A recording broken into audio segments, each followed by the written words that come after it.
يا رب يسر ولا تعسر وتمم بالخير.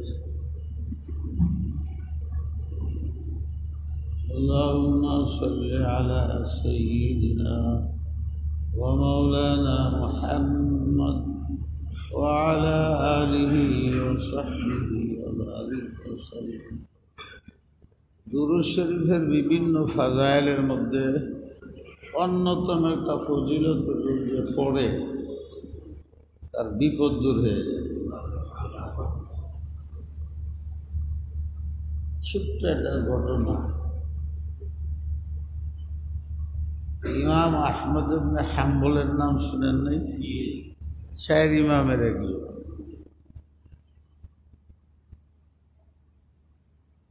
এখনকার যুগের মানুষ, এত পূর্বের মানুষের হালাত, দেশের হালাত,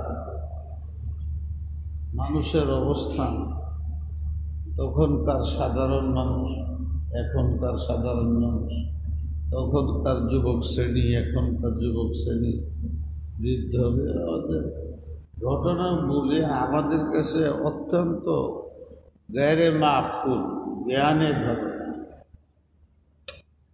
তখন আমরা বলা শুরু করি এগুলো ফালতু কথা, বাজে কথা, এরকম মনে হয়। একসময় মেরাজকে সবাই অস্বীকার করে, এখন কাফেররাও মেরাজকে স্বীকার করে। এক সময় বলছে কোরআনে, নবী সাহেব বলে গেছে, আসমান জমিন দুইটা ঘুরে, 300 বছরের বিজ্ঞানীরা মানে, 4র্থ বৎসরে আইসা বিজ্ঞানীরা এটাই ঠিক। শত শত ঘটনা, কেন ওগুলো আসলে মানুষের ব্রেইন গবেষণার বাইরে। মানুষ এটা বুঝতে চায় না আমি যেরকম সীমিত, আমার হাতের আঙ্গুল সীমিত, 2 হাত সীমিত, বুদ্ধিও সীমিত, দেখার বাইরে আমি কিছু করতে পারি না, বলতে পারি না। হ্যাঁ, যে নিজে সীমিত তার গবেষণার ক্ষেত্রে, এইটা সে মাইনে ওঠে, এতেই ফিতনা। এই যে আমি বলতেছি, ইমাম আহমদ সাহেব কত বড় ব্যক্তি পৃথিবীতে, সাহাবাদের পরে। সাহাবাদের এই কথা এই জন্য বলতে হয় যে ওনাদের উপরে কেউ নেই। কোরআনে বলে, হাদিসে বলে, এর উপরে কেউ নেই। এটাও আছে হাদিসে, এই যে যুগ যাইতেছে, এই যুগেও এমন একজন আলেম তৈরি হইতে পারে যে পৃথিবীতে ইতিপূর্বে আসে না, সাহাবার যুগেও আসে না। এলেম আরেক জিনিস, এলেমের কারণে সম্মান, আল্লাহর কাছে প্রিয়তম হওয়া, এটা আরেক জিনিস।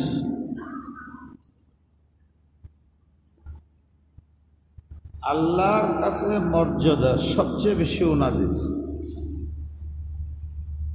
সাহাবী একদিনের হয়, একবার কালিমা পড়ছেন, মারা গেছেন, এক ওয়াক্ত নামাজও পড়েন, তার মর্যাদা পৃথিবীর সব গোস কুতুব ওলি আল্লাহ সব মিলে হবে। নবীরে দেখছেন, তার সাথে বলছেন, কথা বলছেন, তার সুহবতে বলছেন। আল্লাহ বলে, আরে আমি জাহান্নামে নিব না, ওনার সুহবতের কারণে, মহাব্বতের কারণে। তা ওই পর্যায়ে কারো পৌঁছা সম্ভব নেই। কিন্তু মাত্র 1 ঘন্টা জিন্দা ছিলেন, এলেম কি হাসিল করছেন? হাদিসে আছে, রুব্বা মুবাল্লাগিন আও আমিন সামিঈন। আলেমরা সহজে বুঝবে। উম্মতি কাল মাথার লা ইউদরা আউয়ালুহা খায়রা ওয়া আখিরুহা। বৃষ্টির কোন ফোঁটাটা মানুষের উপকারে জানা নেই। 1 ঘন্টা বৃষ্টি হচ্ছে, উপকার হবে।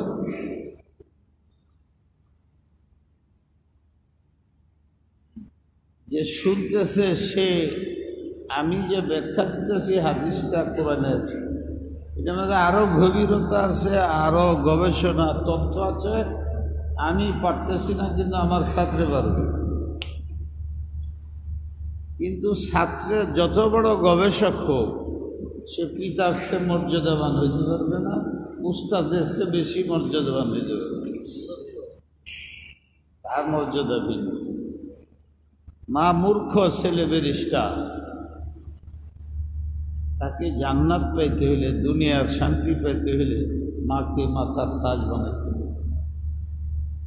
এই জন্য বললাম কেউ অন্য ধারণা না করা। সম্মান মর্যাদা এক জিনিস, জ্ঞান আরেক জিনিস। অনেক জ্ঞানীদের আমরা পাপী বলি, খুব জ্ঞানী কিন্তু পাপী আল্লাহরে মানে।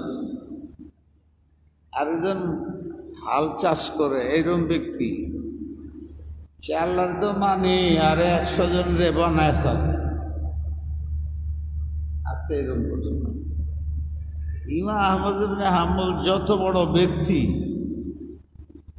সারা পৃথিবীতে ওনারে চিনে, এত বড় আলেম, এত বড় ইমাম, পৃথিবীর মানুষ ওনাকে অনুসরণ করে চলে। বড় আমরা বলি আব্দুল কাদের জিলানী রহমতুল্লাহ আলাইহি একটা কদমও রাখেন না, একটা কথাও বলেন না। ইমাম আহমদ সাহেব কি বলছেন সেটা ওনার মজহাব, এইটা উনি মানতেন। আমল, আখলাক, চরিত্র, গবেষণা সব কিছু যা ইমাম আহমদ সাহেব বলছেন এর বাইরে না। আমাদের বাংলাদেশ মনে করেন ওনাকে কতটুকু শ্রদ্ধা করে, আবু হানিফার চেয়ে বেশি, ইমাম মালিকের চেয়ে বেশি, ইমাম আহমদ, সব আহমদের চেয়ে বেশি। কিন্তু প্রত্যেক এরম বড় বড় ওলিরা মানতেছে আবু হানিফাকে, ইব্রাহিম ইবনে আদহাম, হুযাইল বিন আয়াস, শাফি, এই সবাই এইদিকে। সবাই দেখা যায় হয় আবু হানিফা, নয় ইমাম মালিক, নয় ইমাম শাফি, নয় ইমাম আহমদ রহমতুল্লাহ আলাইহি, তাদের বাইরে কেউ যায়। তাহলে উনি কত বড় ব্যক্তি। কারণ আগের ঘটনা বুঝে আসবে না। খুব কনকনে শীতের রাত্রি, আগের যুগের বুজুর্গরা রাত্রে তো বাসায় কম থাকতেন, এখনও বাসায় কম থাকে, বড়রা বাসায় কম থাকে, কিন্তু তাদের বাসায় না থাকার আরেক কারণ,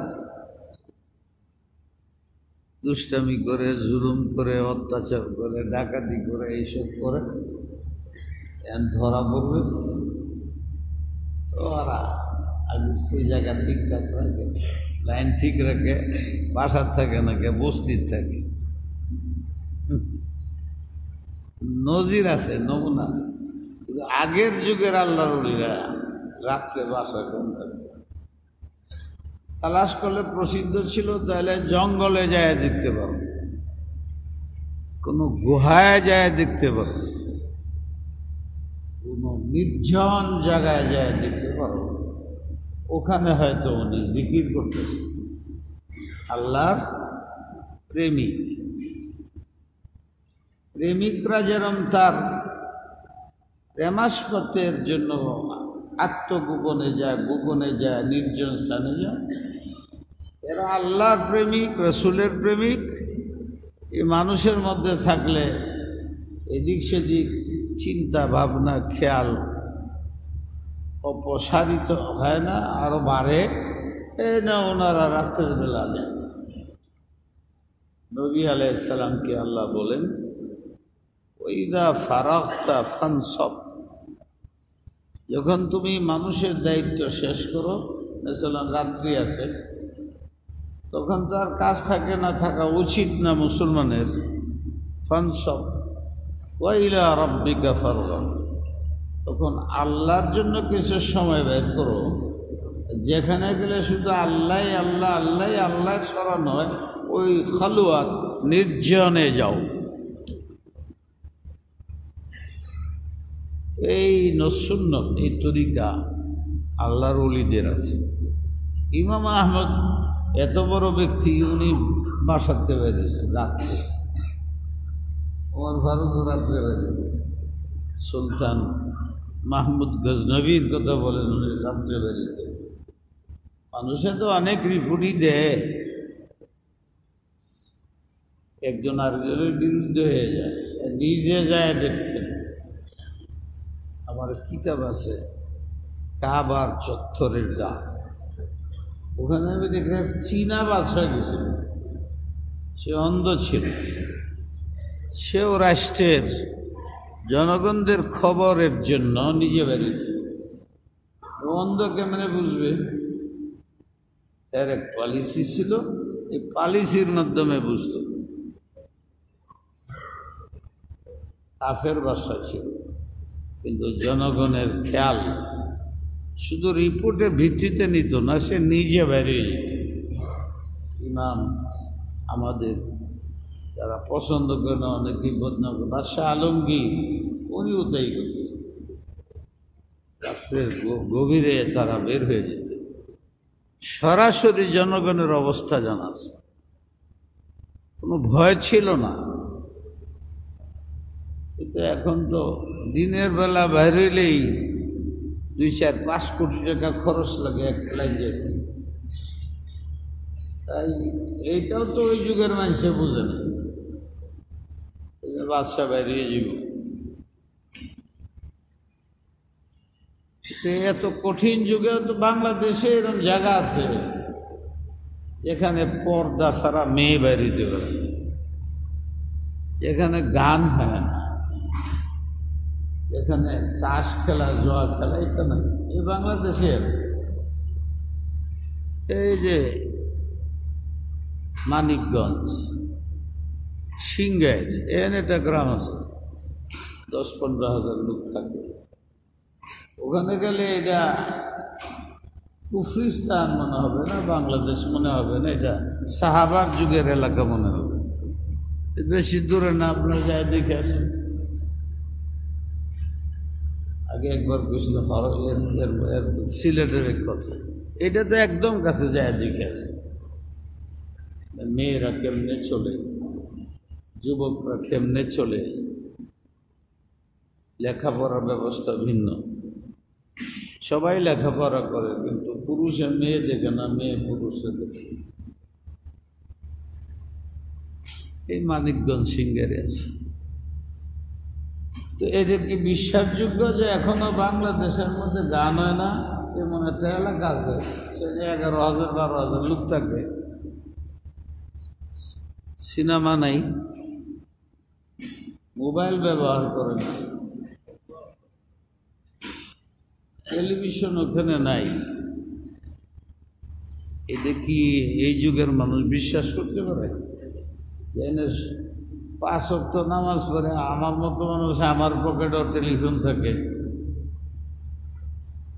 আর একটা বড় স্মার্টফোন, এটার মধ্যে তো আগের যুগের সিনেমার সেটের সুবিধা বেশি। এটা বেশি থাকে মেয়েদের হাতে, বাপ তো কাজে থাকে কিছু, বাসার এইটাই স্কুলে গেলেও এইটাই করে, বাবা কিনে দেয় 2 লাখ টাকা। এই যুগেও কি এরকম হইতে পারে? একটা গ্রাম 11-12 হাজার লোক, তারা এটি করে না, বুঝে আসে। আল্লাহ আমাদের বুঝবার তৌফিক দান। বিপদ আসলে ওই গ্রামও বাঁচবে না, আমি ইমামতি করেও বাঁচবে না, আপনি তাহাজ্জুদ করেও বাঁচবেন না। কখনো ব্যক্তির উপরে আসে, আর কখনো জাতির উপরে আসে বিপদ। তখন যা করণীয় কোরআনে আছে অবিশ্বাস্য কথা, ওইটাও বুঝে আসেন, এটা কথা হইল এই ধারণার সৃষ্টি। আমি যদি বলি এখন এটা বিপদ, আপনারাও বুঝেন, সবাই বুঝে, বিশাল একটা সরকারের পরিবর্তন হয়ে গেছে, এবং একটা বিশেষ অবস্থার সৃষ্টি হয়েছে। অনেকে বলেন যে আমরা আতঙ্ক মুক্ত হইলাম, স্বাধীন হইলাম। করতে তো 15-20 দিনও গেল না, এখন দেখা যায় ওইটার সে বড় রাইছে। আমি বলি যে আমি আসার সময় এমন কোনো কথা বলল না যেটা আমার দিলের উপরে প্রবল হয়ে যায়, আমি আর কথা বলতে পারি। এই যে আসার সময় সমানে বলতেছে, এখন তো আমার মাথা খিলখিল করতেছে, কি বলবো, ঘুম দিকিটা আছে আর একটা ভাব। এইটা হলে এই সকালে বেরিয়েছে, এটা হলে সব পানি ধায় আসতেছে ঢাকার দিকে। 40 বৎসর এটা ভাঙ্গে নাই, ত্রিপুরা ভাঙ্গে নাই, ঘুম ভাঙ্গে নাই, এটিও ভাঙছে, ছেড়ে দিছে, ভাঙছে ছেড়ে দিচ্ছে। এটা হলো কৃত্রিম সমস্যা, আর এটা নিজে বানান, এটা শত্রুদের কাজ, ওকে ক্ষতি করা। এখন এটার জন্য আমাদের প্রস্তুতি লাগবে, 2 ধরনের প্রস্তুতি। এর বিকল্প কিছু আমাদের করতে হবে।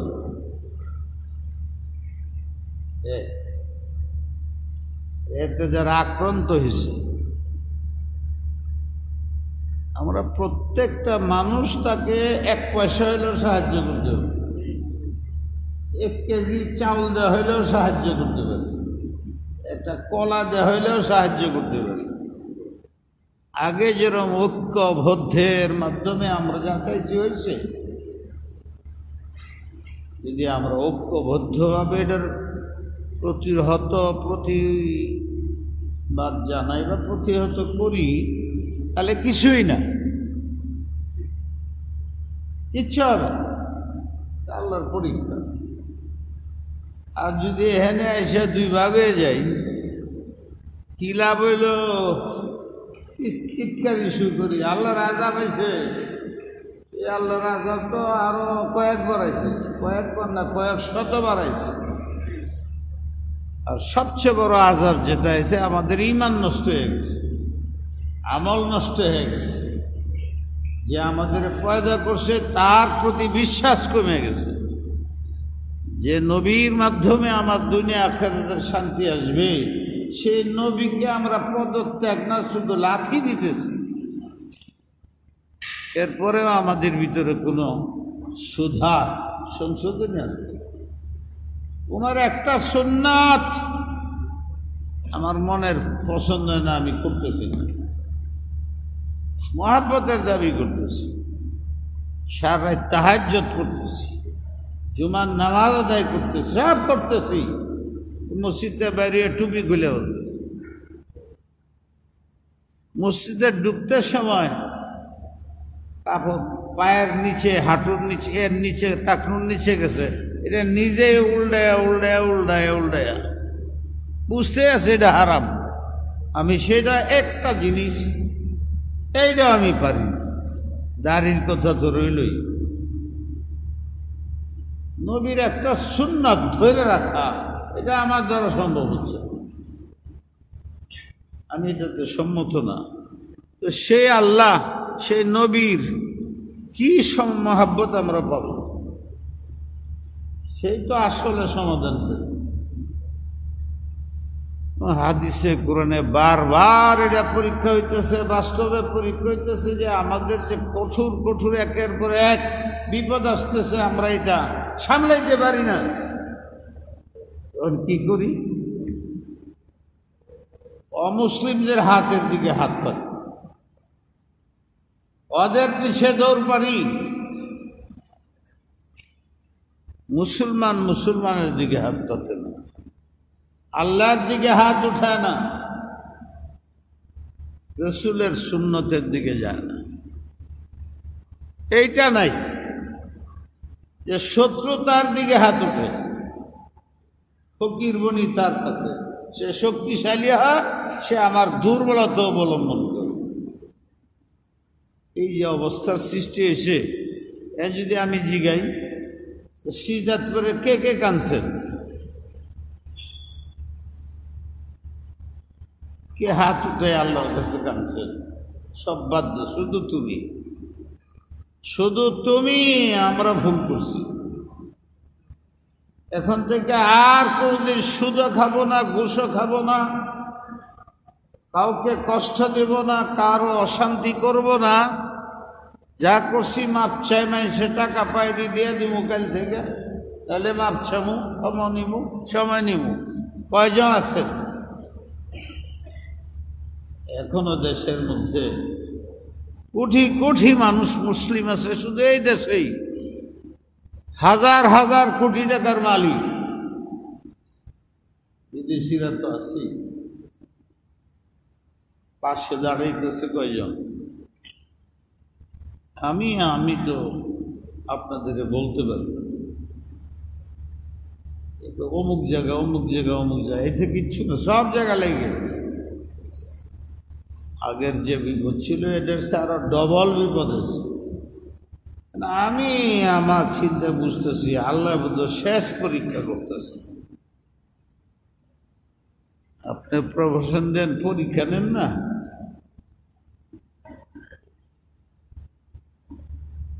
চাকরি দেন, পরীক্ষা নেন। আমি মনে করতেছি এরপরে আসছে বড় আসে কিনা এটা তো জানি না, এসছে বড় আর কি আসবে, যদি আসে আল্লাহ জানে। বাকি আমার কাছে লাগতেছে বাংলাদেশের এইটা নিয়ে শেষ পরীক্ষা।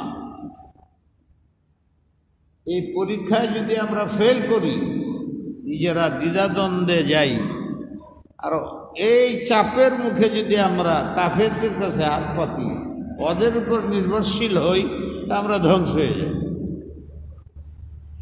এই সময়ে যদি আমরা দৃঢ়তার পরিচয় দিতে পারি, ঐক্যের পরিচয় দিতে পারি, একজন আরেকজনের মুখে পানি দিতে পারি, গলা মিলাইতে পারি, শত্রুতা ভুলে যেতে পারি, হিংসা বাদ দিতে পারি, তাহলে আমাদের চুলা বাঁকা করতে পারবে না ইনশাআল্লাহ।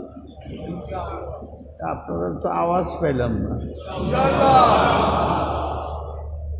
পাশে দাঁড়াইতে রাজি আছেন? ফান্ড করেন যার এই যোগ্যতা আছে, মসজিদ হোক, মাদ্রাসা হোক, যে কোনো সংস্থা হোক, আল্লাহর রাস্তায় চুরি করার লাগে। এগুলো আমি বলি না সাধারণত। ফান্ড হইলে অর্ধেক নিজে রেখে এইরকম না, নিজেরা ব্যক্তিগত পৌঁছাইতে চেষ্টা করলে সবচেয়ে ভালো। কেউর উপরে ভরসা করা কঠিন হয়ে যায়, এরপরেও যাদের উপরে ভরসা করা যায় তারা মিলিয়া যতটুকু সাহায্যের দরকার এর চেয়ে বেশি করার যোগ্যতা আমাদের আছে। এই যে কত বছর মাস ধরে আমাদের ফ্যাক্টরি বন্ধ, কাজ করতে পারতেছি না, কানতেছি না, তো আরো 5 দিন আমরা ফ্যাক্টরি নাই চালাইলাম। আমাদের প্রয়োজনীয় কাজটি বাদ দেয়, আগে এদের সাহায্য করি। আর আল্লাহ বলছেন একটাই বড় আমল, যে সাহায্য করে তখন আমার সব রাগ থাকে না। তুচ্ছ গজবার রাব তখন যেমন বন্যায় সারা দেশ ধ্বংসের দিকে, তখন আমার রহমতে এটার মোকাবেলা করে সারা দেশকে আবার ফুলের দেশ বানায়। কিন্তু আরো বিশ্বাস করলেন, ব্যাপারটা তো এখানে সবাই আল্লাহর দিকে রুজু হওয়ার জন্য আল্লাহ এটি করে। আল্লাহ আমাদের মাফ করেন। এটা একটা আমার আবেদন রইল, মানবী ইসলামের আবেদন। আল্লাহ আমাদের বুঝবার তো। ইমাম আহমদ ইবনে হাম্বলের কথাটা শুনে কিছু তো আসতে হবে মনের মধ্যে, কিছু আসে না তো। বেশি কষ্ট হইলে যেরকম হয়, কি বলবো আপনাদের। উনি শীতের রাত্রে বেরিয়ে গেছে, এটা আমাদের প্রত্যেকের এখন করা উচিত। এই ঘটনা ঘরে বইয়া সারে ঘুমাইতেছি আমি, ও তো আরাম মসজিদে বসে নামাজ যাচ্ছে, আর কোটি কোটি মানুষে বাঁচতেছে, মইরা বাঁচতেছে, কোনো খেয়াল আছে? চোখের পানি আছে? ওরা তো কানতে কানতে বেউসে মরে যেতেছে। কি মুসলমান আমরা? আমি তো দরদ দিলে মসজিদের মধ্যে 4-5 কাতার হইতে পারে, বাকি দেশেও এলাকায় আপনি আমরা ইমামতি করতে এসেছি, 2-4 জন ইমামতি করতে, এর মাধ্যমে তো আল্লাহর সাথে লাইন করতে, কিছু লাখ পয়সা দিবে, কেউ চাল দিবে, একজন একটা আমার মানুষটিকে বুঝায় আল্লাহর দিকে ফল আল্লাহর কাছে, মানুষের কাছে নাই। এ থেকে দূর করো, নাইলে হবে না। ومن يتق الله يجعل له مخرجا ومن يتق الله يجعل له مخرجا ويرزقه من حيث لا يحتسب ومن يتوكل على الله فهو حسبه إن الله بالغ أمره قد جعل الله لكل شيء قدرا। একটা শর্ত, গুনাহ করো না। কঠিন মুহূর্তে মানুষে মনে করে বিপদে করে এই গুনাহটা করছি,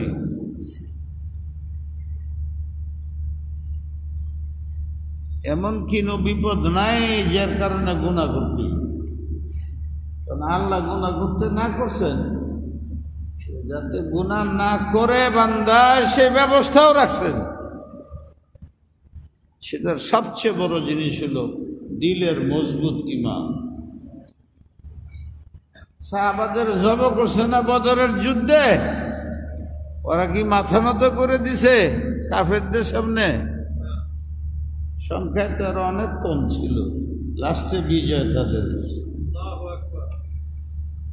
এইভাবে উহুদ বলেন, আহজাব বলেন, 27টা যুদ্ধে আল্লাহ রসুল নিজে শরীর দিয়েছে। অর্ধেকটি রসুলের দেখে মাথা নত করে দিয়েছে, 17টা নিজে তলোয়ার হাতে নিছেন, বিজয় হয়েছে। আবু বকরের জমানা বিজয়, সব মুসলমানের যুদ্ধ, খালি বিজয়, সংখ্যা কম। শহীদ হয়েছে হাজার হাজার, চুল পরিবর্তন করতে পারে না তাদের ঈমান। ঈমানি শক্তি ছাড়া এইভাবে আল্লাহর জন্য, রসুলের জন্য জব হয়ে যাওয়া, শহীদ হয়ে যাওয়া, চিন্তা করে দেখেন আপনার জীবনটা, সম্ভব না। এটা একটা চরম প্রেম, এশকের কারণে আত্মহত্যা করে দুনিয়ার মানুষে। আত্মহত্যা ইসলামে নাই বিধায় তারা যুদ্ধের পাগল ছিল শহীদ হওয়ার জন্য। একজন শহীদ হইতেছে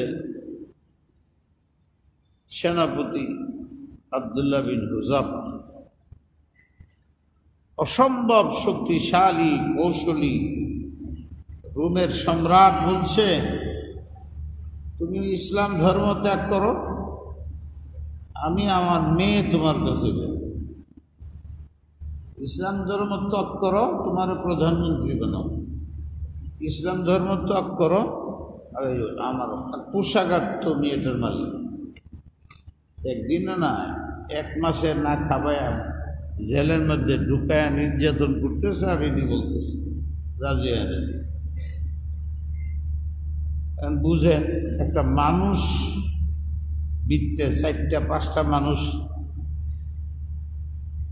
উত্তপ্ত ডেগের ভিতরে ফেলায় দেয়, তেল গরম করে, তাহলে এটা কত বড় ডেগ?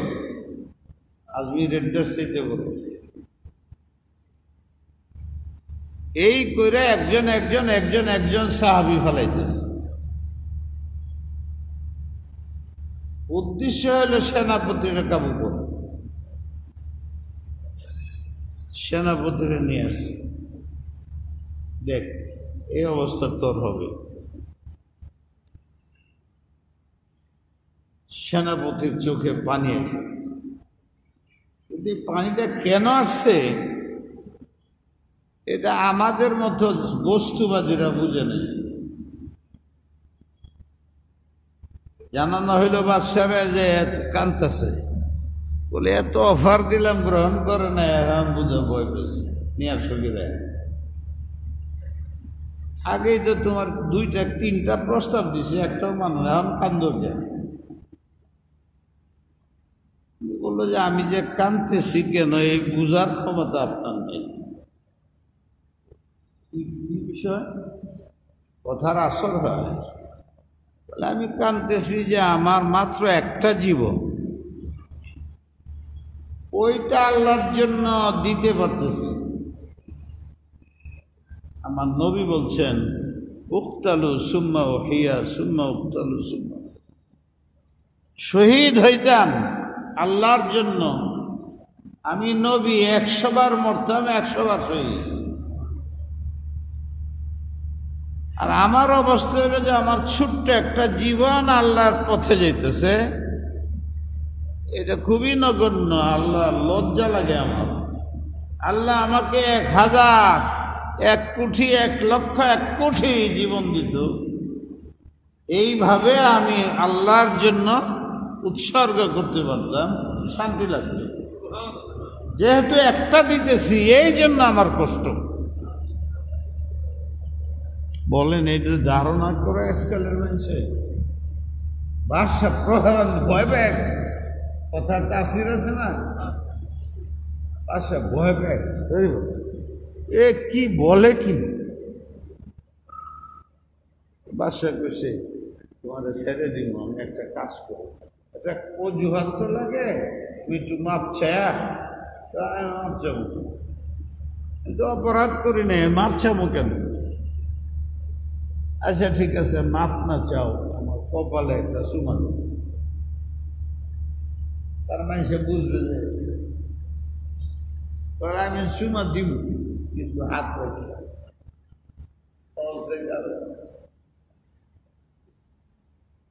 আমার হাতে চুমা দিব তো কপালে থাকবে, এদের মধ্যে চুমা দিব। যাই হোক, শেষ পর্যন্ত হইল যে আমার একা ছাড়বে না আমার সব সৈনিকদের দেবে, তো তুমি দেবে না, আমার এরকম তোমার চুমা দেওয়ার দরকার, এই শর্তে আমি চুমা দিব যে আমার সৈনিক যাদব ব্যক্তিরে ছেড়ে দিব। বাদশা দেখে যে এক কথা না মেনে চলবে না, এ যদি না করতো তো চুমাও দিত। ঠিক আছে, তোমার সব সৈনিকদেরকে ছেড়ে ওরা এক চুমাদের ব্যাগ সৈনিক সারা এলে। এই ইতিহাসকে আমরা পড়ি না, জানি না, বিশ্বাস করি কম। আল্লাহ আমাদের হেফাজত। তখন হযরত উমরের যুগ ছিল, খবর গেছে কেন্দ্রে, উমর ফারুক এলান করছে আমি 3 মাইল আগায় যাবো হাইটা, তাকে শ্রদ্ধা জানাইবার জন্য, যার মনে চাই চলো।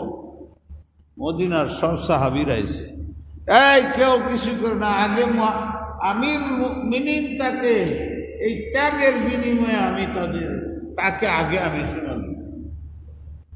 সব সাহাবারা শোনাব। এখন যদি আমি দিনের একটা এরকম কাজ করি, সুমা দিবে না লাঠি দিয়ে পিটাবে, হিংসা করবে আর গালি দিবে, কাফের মাথার মধ্যে সুমা দিচ্ছে, মৌলবীগিরি করে আর এই থামরার স্থান, কাল, পাত্র, অবস্থা সবার বোঝা উচিত। সমাজ, রাষ্ট্র, ব্যক্তি সবার বোঝা উচিত অবস্থা, বাঁচার তরিকা আল্লাহ। ইয়াকিন না হইলে, নিজের বুঝে ব্যবস্থা নিলে আল্লাহি হবে না। ইমাম আহমদ ইবনে হাম্বলের কথাটা কইতে কইতে যতটুকু সময় লাগে ব্যাখ্যা ছাড়া শুনে। এই শীতের রাত্রে এমন এক জঙ্গলের কাছে গিয়ে পড়ছে, কোনো বাড়িঘর নেই, কিছু নেই, একটা দেরা মসজিদ আছে। ঘটনাটা আব্দুল্লাহ ইব্রাহিম আদহামের ঘটনার সাথে এক সেম মনে হয়, কিন্তু একটু ডিফারেন্স আছে। রাত্র হয়ে গেছে অনেক, তো আগের যুগের কি লেবাস ছিল, একটা চাদর, এই সেই ইমাম মশারটা চাদর, দেখা যায় এই সারা আর আশেপাশে বাড়িঘর কিছু নেই, ওখানে গিয়ে মসজিদের মধ্যে আল্লাহর সিজদা করছেন, ইবাদত করছেন, এশার নামাজ পড়ছেন। ভাবছেন যে এই সময়টা মসজিদেই কাটাই দিই। এশার নামাজ পড়ে মুয়াজ্জিনদেরও শিক্ষা গ্রহণ করা উচিত, মানুষকে চেনা উচিত, বোঝা উচিত। কত বড় মসজিদ, বিপদগ্রস্তকে আশ্রয় দাও। যদি মনে হয় ডাকাত ঢুকা, হেঁটে ভিন্ন কথা, কিন্তু মনে হয় বিপদগ্রস্ত, ফকির মনে করিয়া যাতনা করো না। ভিআইপি এলাকার মধ্যে এটা বেশি হয়। গরিবের প্রতি দয়া রাখো।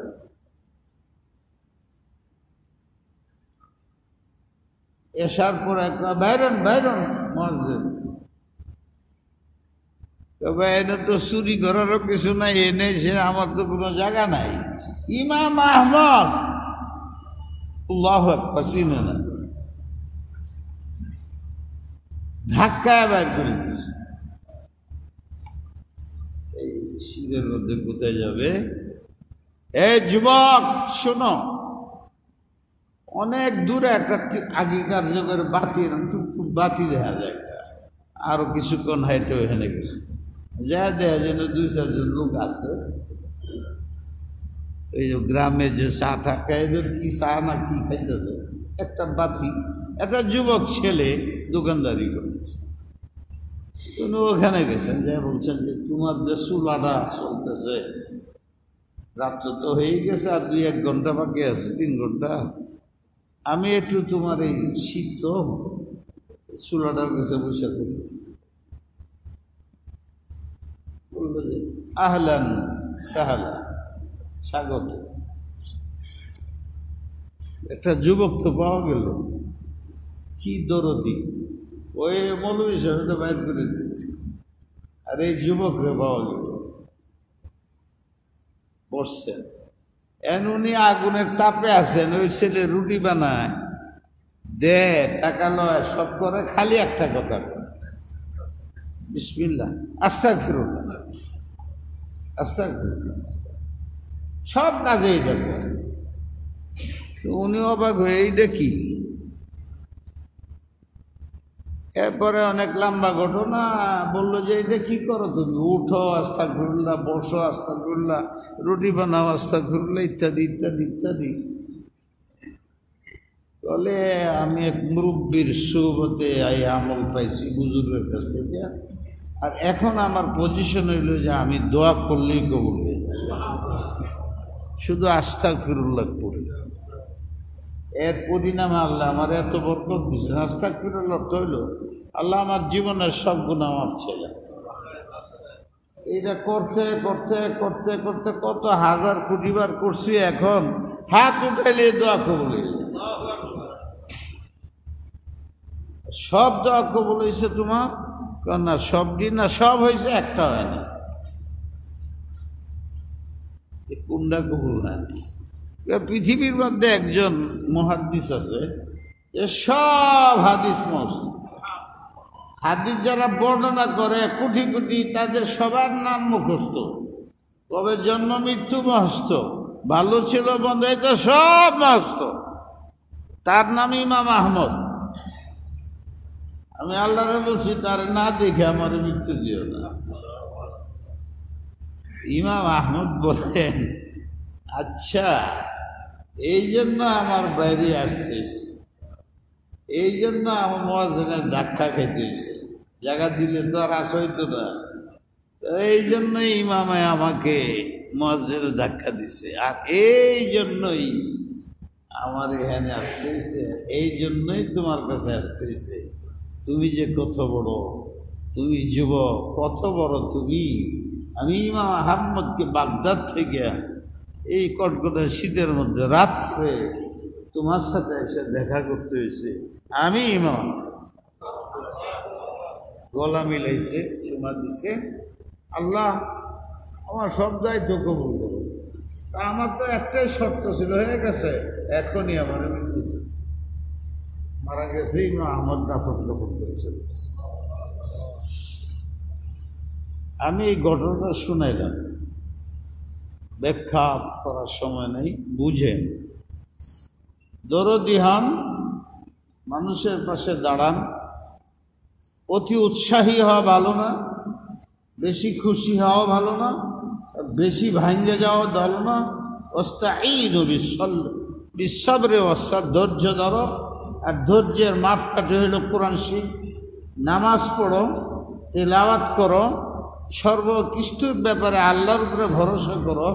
ইউসুফকে যেরকম কুয়াতে উঠায়া বাসা বানাইছে, বিপদের পর বিপদ আইছে তার উপরে, ইউনুস আলাইহিসসালামকে মাছের পেটে রাখছে, পরে আল্লাহ আবার নবী বানায় বিশাল আকার করাইছে। ইব্রাহিম আলাইহিসসালামকে আগুনে ফেলায়া পরে সারা পৃথিবীর ইমাম বানায় দিছে। এইরকম কিস্সাগুলো কেন কোরআনে বলা হয়েছে? মুসলমানরা বুঝে আসে না, বুদ্ধির বেড়ে, জ্ঞানের বেড়ে, এই কথা বলো না। তোমার অভিজ্ঞতার অভাব। আমাদের মুরব্বীরা এইভাবে ত্যাগ করছে, লুটতরাজ বাদ দাও। তাইলে তোমরাও যারা গেছে তারাও থাক। ওদের উপরে আল্লাহ শাস্তি দেয়া থাকলে তোমাদের শিক্ষার জন্য, শিক্ষাটা গ্রহণ করে আগের শাস্তিতে পরেরটা আরো মারাত্মক হয়। এই দোয়া করো, 5 ওয়াক্ত নামাজ ছাড়ুন, দৈনিক তেলাওয়াত, জিকির, দুরূদ, এতে সময় বের করো। সময় পায় না তো পয়সার লাগি সময় পাও, কিয়াদত মাতাব্বরির জন্য সময় পাও, সব কিছুর জন্য সময় পাও, কিন্তু যে আল্লাহ বানাইছে সে আল্লাহর জন্য সময় পাও না। আর যে রসুলের হাত ধরে জান্নাতে যেতে হবে, অবস্থা অস্থায়ী দুনিয়া, স্থায়ী দুনিয়া, ওই নবীর জন্য সময় পাও না। এই সমস্ত অজুহাতের কারণে একের পর এক বিপদ আসতে থাকবে। আল্লাহ আমাদের সবাইকে মাফ করে দিন। সবাই রুজু করেন। আজকে শুক্রবার, সূরা কাহাফ অবশ্যই পড়ছেন বা পড়েন। আসরের পরে দোয়ায় বসেন, নিজের ফ্যামিলিকে বুঝান, তাদেরও দিনের মধ্যে গুনাহ না হয়, গুনাহ বর্জন করেন, ফরায়েজ আঞ্জাম দেন। আল্লাহ পাক আমাদের আমলের তৌফিক দান করুন।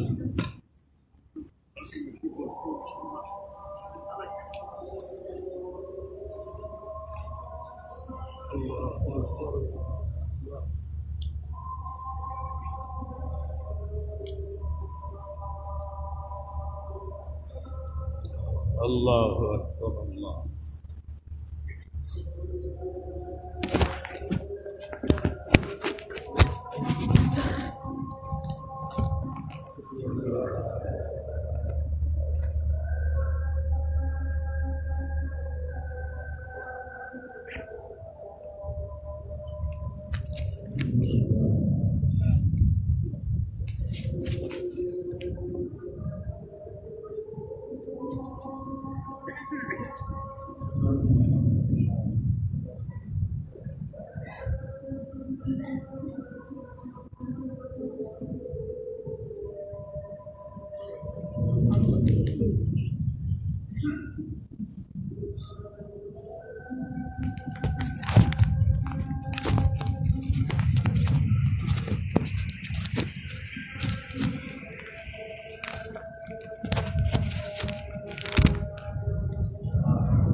Allahumma